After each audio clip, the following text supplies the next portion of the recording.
According to Greek scientists, matter is made up of four elements.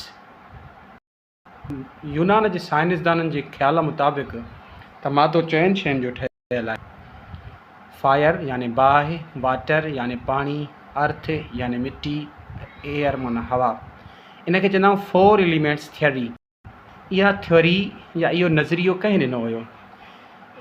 Proposed एम्पीडोकल। इहो यूनान जो scientist हो, एम्पीडोकल नालो हुयुसि। ऐं इन सां गॾोगॾु अरस्तु हुयो, एरिस्टोटल। इन्हनि चयो त मादो जेको ठहियलु आहे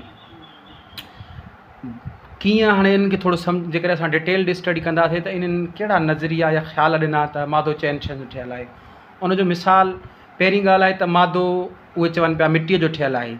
हाणे जेके बि मादे वारी शयूं आहिनि न, जीअं मिसाल किताब आहे, बोर्ड आहे, पेन आहे, या इहे जेके बि शयूं आहिनि, इन्हनि खे जेकॾहिं तव्हां रखंदव मिटीअ में, या लोह इवन आहे न, त लोह खे तव्हां जेकॾहिं मिटीअ में रखंदव, कुझु अरसे खां पोइ ॾिसंदव त लोह छा थी वेंदो, ॻरी मिटी थी वेंदो।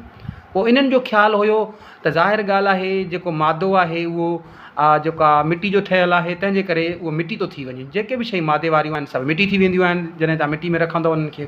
हिकिड़ो ख़्यालु इहो हुयो।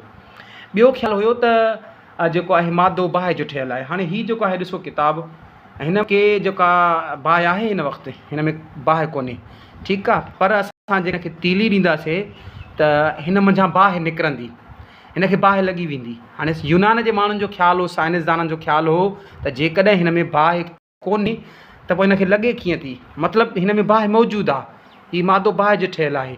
पोइ बाहि मौजूदु आहे त इन मां तॾहिं निकिरे थी न, हिन वक़्तु असांखे महसूसु थिए थी काई बाहि कोन्हे, ठीकु आहे। ॿियो ख़्यालु इहो हुयो। ऐं टियों ख़्यालु हुयो त मादो वाटर यानी पाणी जो ठहियलु आहे। हाणे उनजो ख़्यालु कीअं हुयो, उनजो मिसाल कीअं आहे?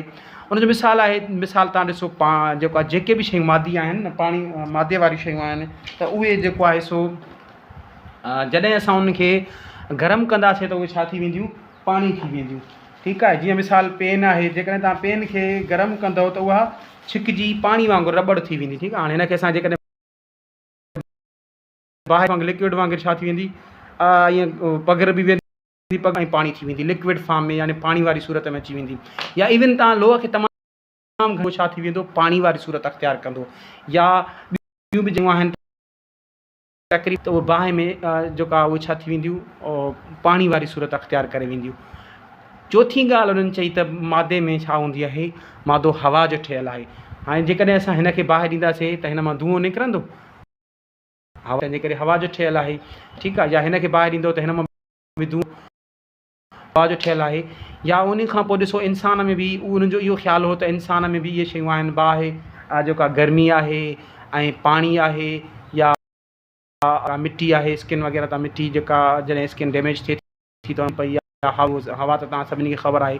बहरहाल त उन्हनि जो इहो ख़्यालु चइनि शयुनि जो ठहियलु आहे। इहो कहिड़े साइंटिस्ट जो ख़्यालु एम्पीडोकल, ऐं इन ख़्याल खे हिन एरिस्टोटल जे तरफ़ां बि हिमायत हासिलु हुई। एरिस्टोटल जो हिकिड़ो पंजों ख़्यालु बि हुयो, यानी उहो चए पियो पंजी शइ बि आहे जेको मथे हवा आसमान आहे, ख़ाली ख़ाल आहे। एरिस्टोटल जो इहो ख़्यालु हो त उहो एथर जो ठहियलु आहे, ठीकु आहे, जेको बाद में ॿियनि मुख़्तलिफ़ साइंसदाननि जो बि ख़्यालु हुयो। पर इन ख़्याल खे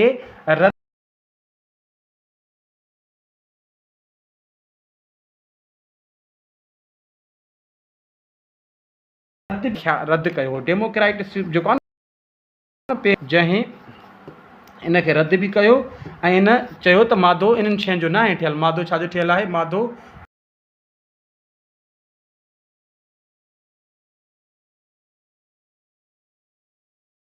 माण्हू हुआ